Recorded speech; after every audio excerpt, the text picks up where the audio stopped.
Bonjour et bienvenue à Studio Libre de ce mardi 31 octobre.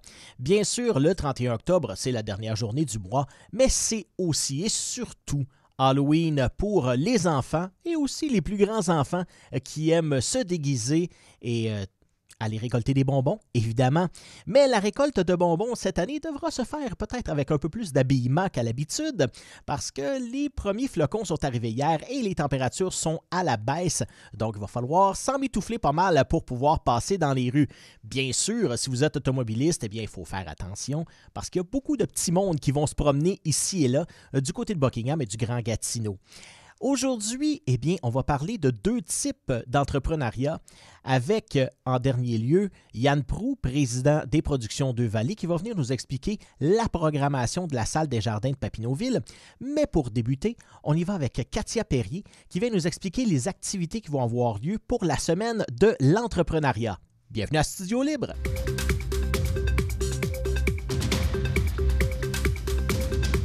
Quand on parle entrepreneuriat, eh bien, ma prochaine invitée en connaît long sur le sujet de la célèbre famille Perrier, Katia Perrier. Bonjour. Bonjour.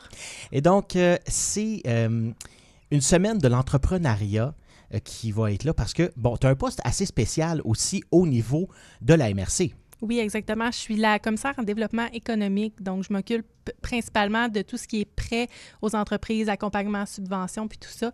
Donc, c'est vraiment, mon rôle est auprès de nos entreprises de la région. Mm-hmm. Et en tant que commissaire, justement, tu envoies des entreprises et puis vous allez avoir une semaine, c'est la semaine mondiale de l'entrepreneuriat d'ailleurs qui se passe à partir du 12 novembre. Et je regardais le communiqué de presse qui fait 3 pages parce qu'il y a beaucoup d'activités. On va en parler de quelques-unes. D'abord, vous avez une tournée de l'innovation. Qu'est-ce que ça va être, ça? Oui, bien, dans le fond, c'est avec l'Espasso qui sont spécialistes là, en innovation dans la région. Donc, ce qu'on va faire, c'est qu'on va se déplacer dans 6 entreprises de la région. Il va en avoir 3 dans le secteur Petite Nation et 3 dans le secteur La Lièvre. Donc, on va se déplacer en entreprise avec l'équipe Espasso et l'équipe MRC en développement. Puis, on va stimuler les projets là, au niveau de l'innovation. Donc, c'est vraiment des entreprises qui ont des projets précis. Donc, on va aller voir comment on peut les aider parce qu'on parle beaucoup d'innovation dernièrement avec tout ce qui se passe. Ah oui. Puis, souvent, les entrepreneurs, ils savent plus où donner de la tête là, au niveau d'innovation. Puis, souvent, ils savent même pas qu'ils font de l'innovation en faisant principalement. Donc, c'est un peu ça qu'on va aller stimuler là, avec eux. Donc, c'est vraiment directement l'entreprise, puis on va les aider là, à créer leur projet. Oui, parce que, justement, des fois, on ne sait pas par où partir. On veut faire de l'innovation, on se dit, on se fait dire, il faut innover, mais où et comment et pourquoi et avec quel budget aussi. Parfois, ça peut être cher là, quand on regarde dans certains domaines spécialisés. Je me souviens d'un fabricant de comptoirs à Tursault et puis lui me disait, c'est des machines 7, 8, 900 000 $, 1 million. S'il n'y a pas de soutien un peu de la communauté et des MRC, c'est un petit peu plus difficile pour ces commerçants-là. Là. Exactement. Puis c'est drôle que tu parles d'eux parce qu'ils sont sur notre liste. On va aller les rencontrer là, le 14 novembre. Mais c'est certain qu'on est les pires, à ce qui paraît, au Québec en termes d'innovation dans le secteur ici. Mais principalement, c'est que les gens ne le disent pas qu'ils font de l'innovation, ils ne le savent pas. Donc, on serait probablement pas les pires si on savait vraiment ce que c'était l'innovation. Ils avancent, mais pour eux, c'est bon. On avance, on fait ce qu'on a à faire, puis on s'en vante pas trop. Là. C'est un peu ça que je vois. Aussi, on parle d'innovation, puis on parle d'environnement beaucoup ces temps-ci. Et donc, il y a une thématique, la thématique vers une ère de développement durable. Ça va se passer le 14 novembre. Ça va consister en quoi, cette fameuse conférence-là? Oui, bien, dans le fond, ça va être la SADC Papineau-Colline qui ont un volet beaucoup développement durable là, dans leur institution, qui vont venir nous faire une présentation d'1 heure pour, en préambule, dans le fond, au 5 à 7, sous la thématique du développement durable. Donc, on invite les gens à s'habiller en vert pour l'occasion, puis à venir parler d'innovation. Et voilà. Je suis dans la thématique aujourd'hui pour venir parler là, de développement durable avec nous.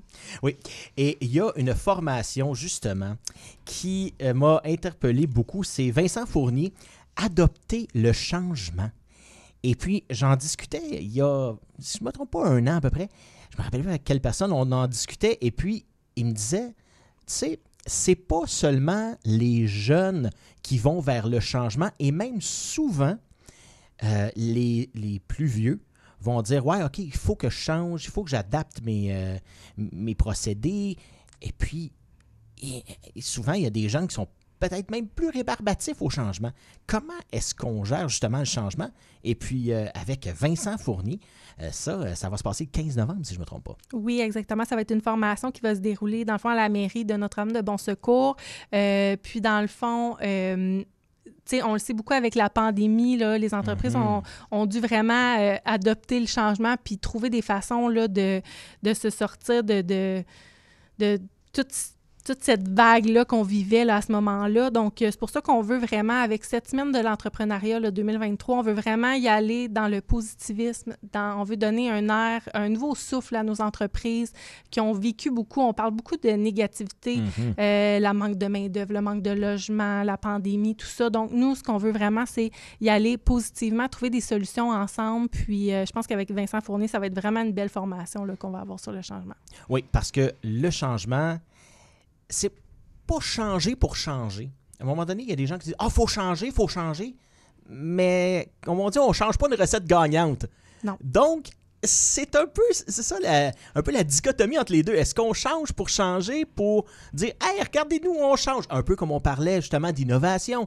On s'en vante pas, on change, on améliore. C'est plus une amélioration, j'imagine, continue que des gros changements, de tout jeter la maison à terre puis de rebâtir à partir de zéro. Ça, on fait pas ça tout le temps, j'imagine, en entreprise, là. Non, effectivement. Puis, tu sais, c'est certain que souvent, ça va être des petits changements, mais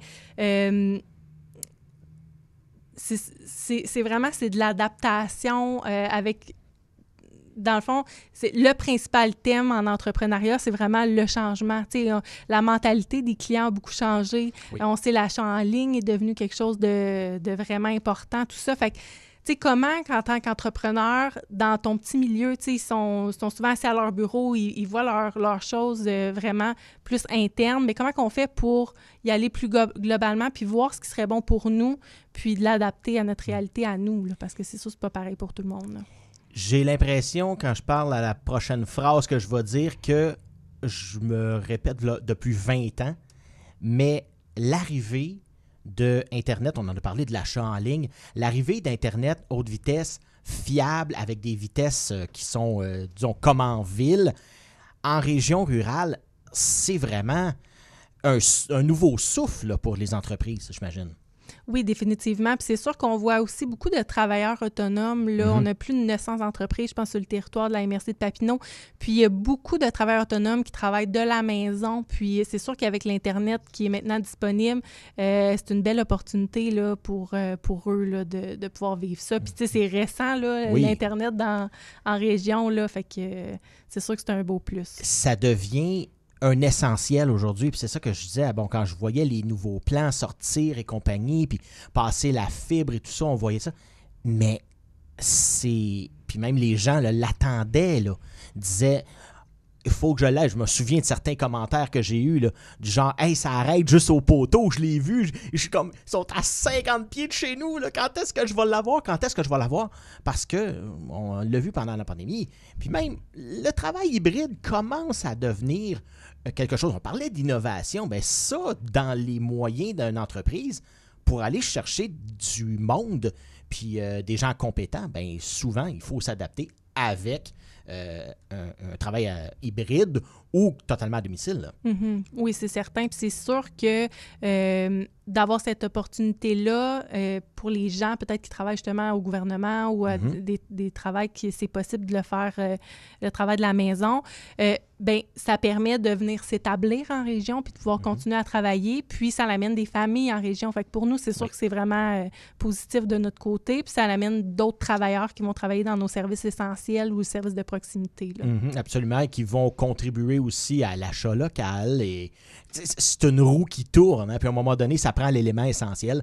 Puis je pense que c'est ça, l'élément essentiel. Puis on parlait aussi de télétravail et compagnie. Mais il faut être heureux quand on est au travail.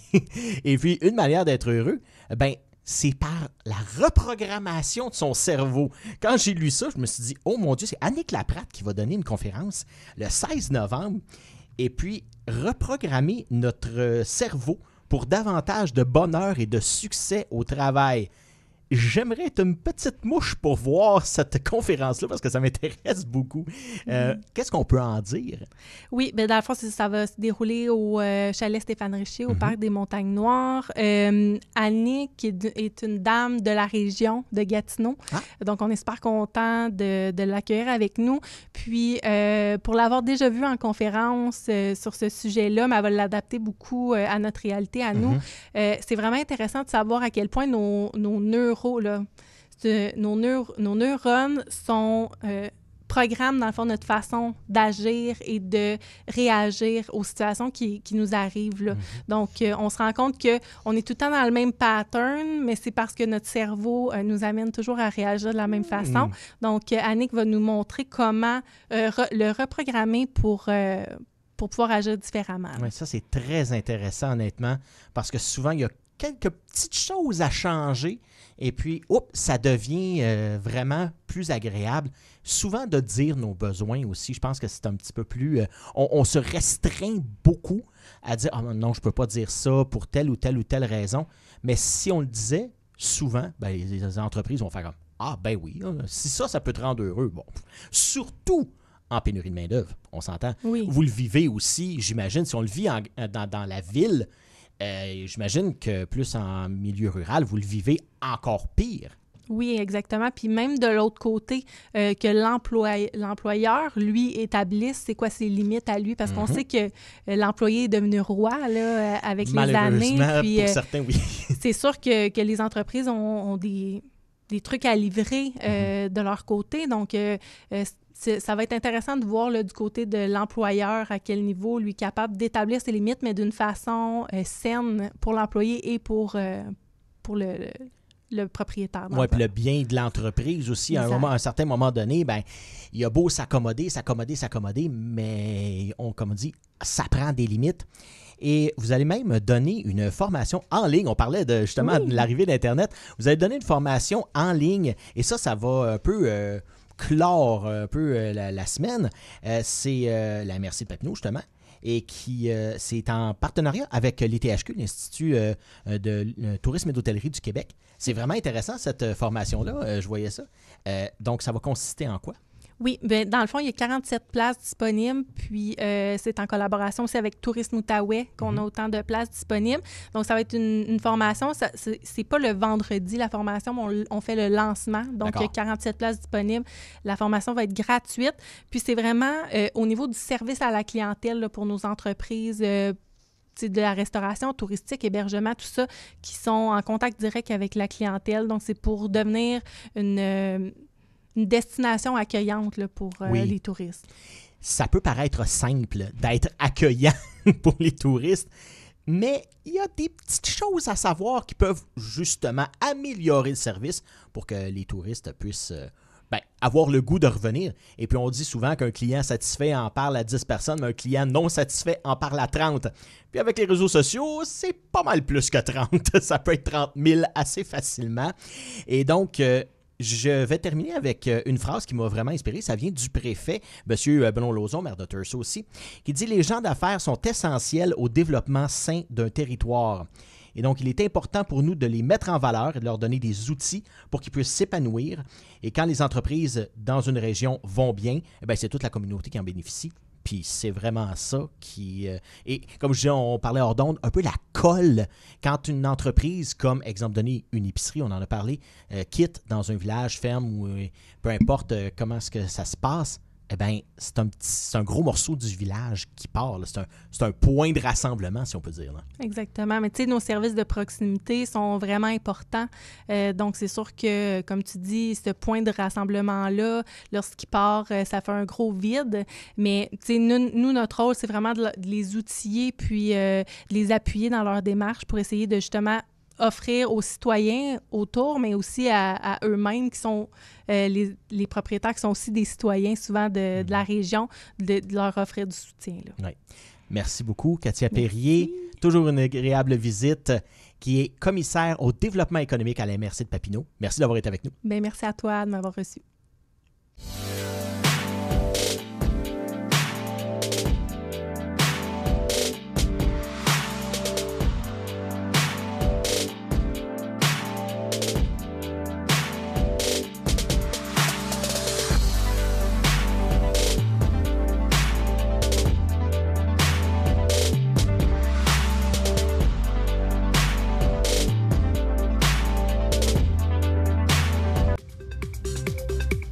En plus de ses nombreux titres, il a décidé, il y a quelques années, de se lancer dans le monde du spectacle. On parle avec Yann Proulx, président des Productions de Vallée. Bonjour Yann. Bonjour.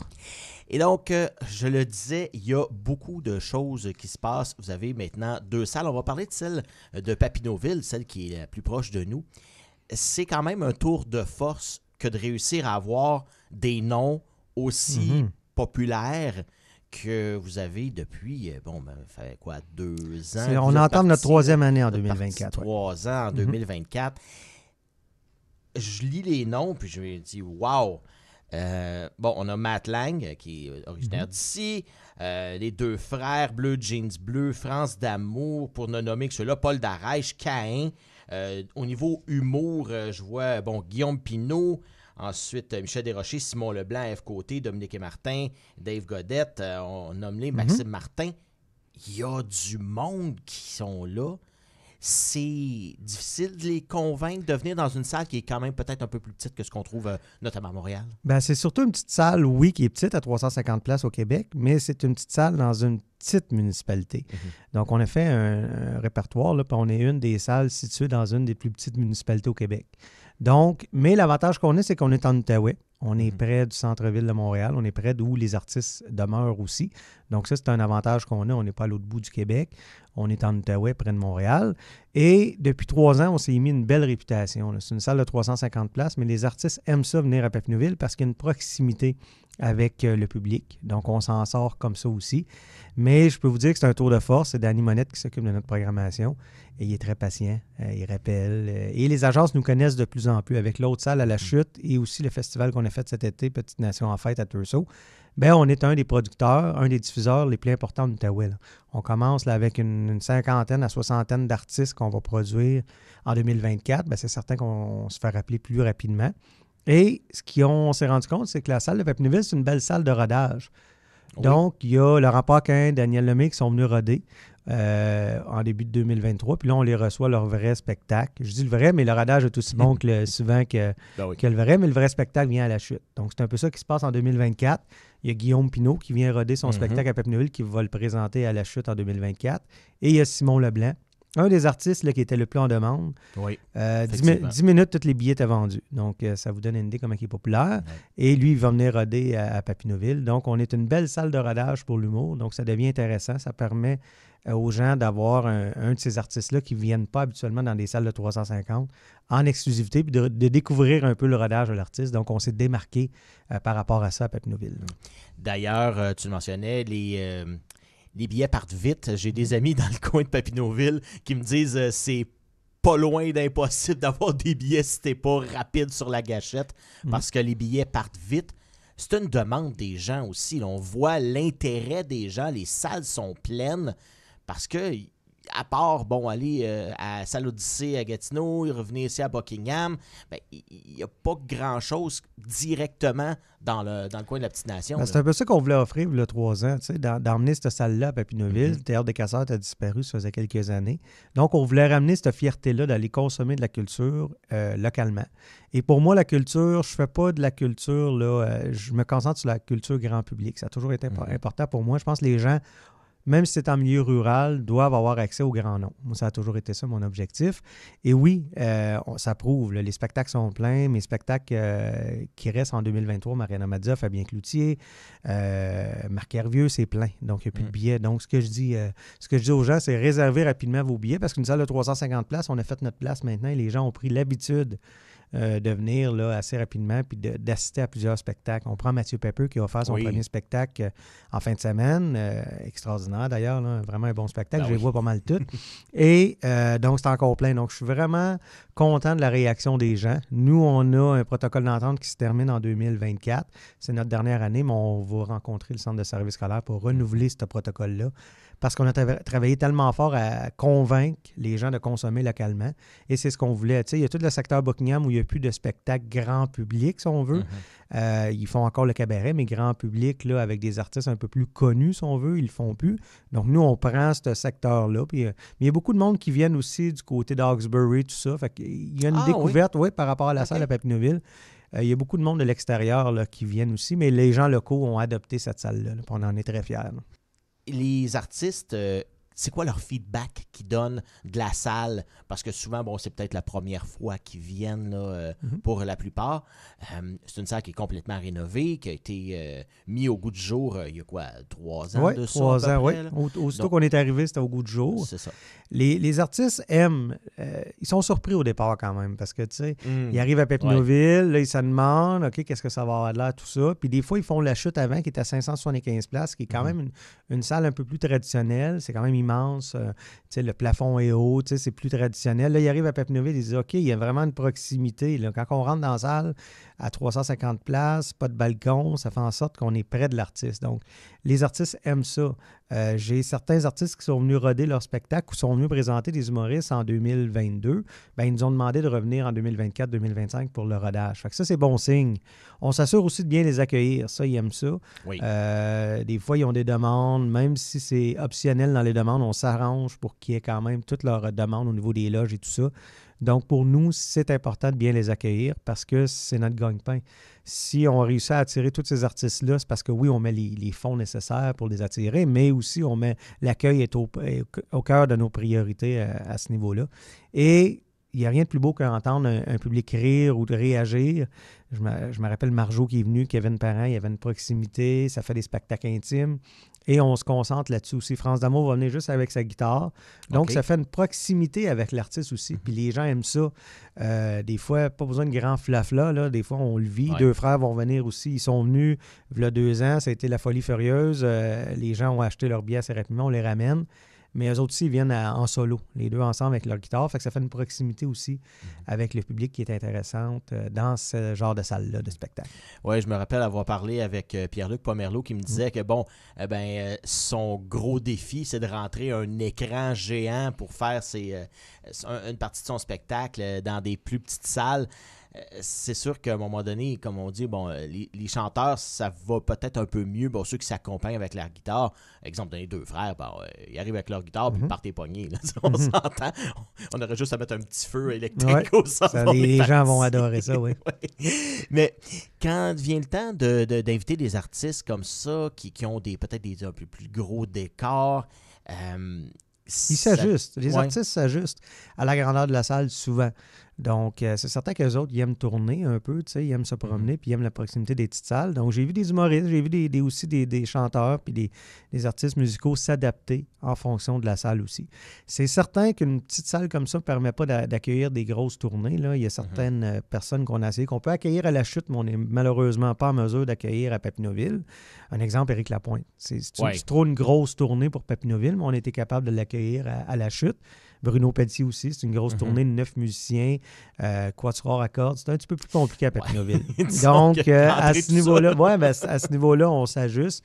Mais maintenant, les artistes aussi ont appris avec la COVID à réduire leur grosseur de tournée pour s'ajuster justement aux petites salles et tout ça. Puis on en profite, nous. C'est pour ça qu'on est en mesure d'accueillir tous ces artistes-là. Et les projets sont encore... mon Dieu, il y en a d'autres qui s'en viennent. Donc, il y a d'autres choses aussi pour l'Outaouais. Là. Ça n'arrête pas là. Ben, nous, on a lancé en 2023 la salle à la Chute. Très content. La Chute, il n'y avait pas non plus de salle de spectacle. Donc, on aime aller s'installer dans des endroits où on peut créer l'habitude, créer le goût à la culture aux gens. Et à la Chute, c'est le même principe qu'à Papineauville. Les gens allaient à l'extérieur de la Chute parce qu'il y a beaucoup de salles de spectacle à proximité. Surtout à Montréal. Laval, Sainte-Thérèse, tu sais, il y en a quand même dans toutes les scènes, il y a une salle de spectacle dans Laurentides. Donc, mais on a créé, les gens reviennent ici, restent à la Chute. Ça, c'est intéressant à ce niveau-là. Et oui, on a des projets, on ne se le cachera pas, à l'annoncer. Nous, en 2025, on est impliqués dans un projet à Maniwaki. Donc, ils nous ont approchés pour qu'on soit diffuseur. Là-bas, il y a un projet de rénover l'auditorium là-bas. Et nous, on serait diffuseur aussi dans cette salle de spectacle-là parce qu'on est rendu habitués, nous, de gérer des salles de spectacle dans des endroits scolaires. C'est quand même il y a quand même des aspects à respecter. C'est quand même un auditorium qui appartient à une école secondaire. Les élèves l'utilisent. C'est eux qui ont priorité aussi sur leur infrastructure. Donc, nous, on est un peu visiteurs. On utilise une infrastructure. Donc, à Maniwaki, on espère qu'en 2025, on va être en mesure. Et il y a du développement aussi au courant de l'été. Là, je ne peux pas en parler, mais on veut mettre un autre événement en place. Et parce qu'on s'est très, très, très amusé à mettre en place Petite Nation en fête à Thurso, où on a attiré 15 000 personnes sur 3 jours. Mais je peux annoncer quand même que Petite Nation en fête, ça va être sur 4 jours cette année. Donc, on rajoute une journée. Oui, on rajoute une journée parce que la demande était là. Et on veut vraiment que la fête s'allume à Thurso. Donc, on rajoute une journée à Petite Nation en fête. Ben, merci beaucoup d'avoir été avec nous. Yann Proulx, président des Productions Deux Vallées. Ça va être une année pas mal occupée. Oui, on lâche pas. Une bonne. Merci à vous.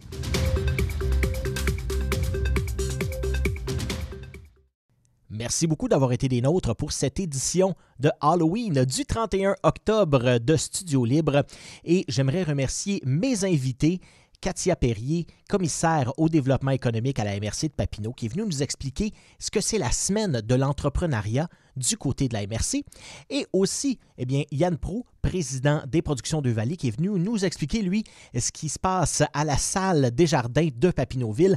Et Dieu sait qui s'en passe. Il y a des gros noms qui vont être là tout au long de l'année 2024. Profitez-en, achetez vos billets rapidement parce que ça part vite.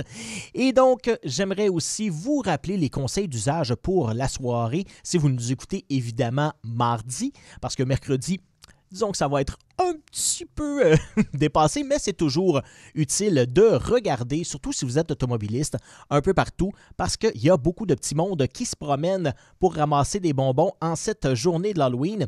Et aussi, c'est froid, donc profitez-en pour mettre peut-être une petite paire de bottes plus ou un manteau un peu plus chaud.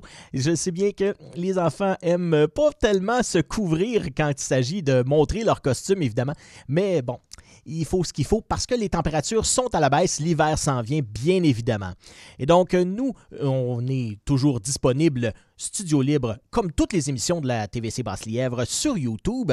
Donc, profitez-en pour aller regarder si vous avez manqué quelques-unes de nos émissions, notamment Dans l'Atelier et aussi La lutte GPW. On est également sur Facebook, donc profitez-en pour aller vous inscrire sur YouTube, sur Facebook. Ça nous fait extrêmement plaisir de vous lire les commentaires.